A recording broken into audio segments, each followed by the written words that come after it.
On refuse que notre modèle de société continue à être un crime contre l'humanité.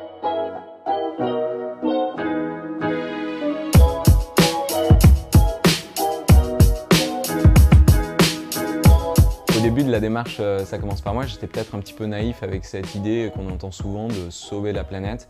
Et en fait, je me suis très vite rendu compte que la planète, elle n'avait pas besoin d'être sauvée. La planète, elle existait avant nous, elle existera après nous.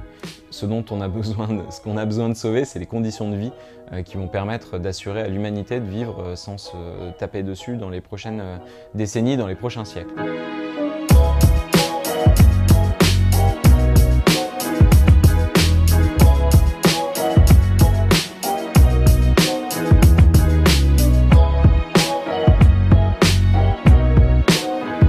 Mon conseil à tous, c'est de lier dès le début sa démarche éco-citoyenne à la notion de bonheur. Et donc comment?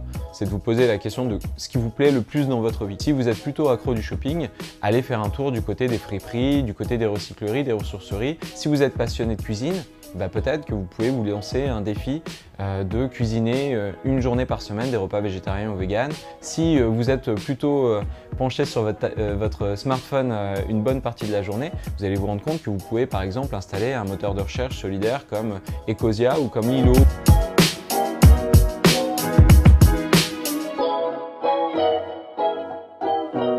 Je me suis rendu compte que j'avais diminué mon empreinte carbone par 5. Je me suis aussi rendu compte, après quelques petits calculs, qu'aujourd'hui, je produis 50 kg de déchets par an, soit 10 fois moins qu'un Français classique. Si la France entière vivait à la sauce Ça commence par moi, ça nous permettrait de faire 600 millions de tonnes de CO2 d'économie.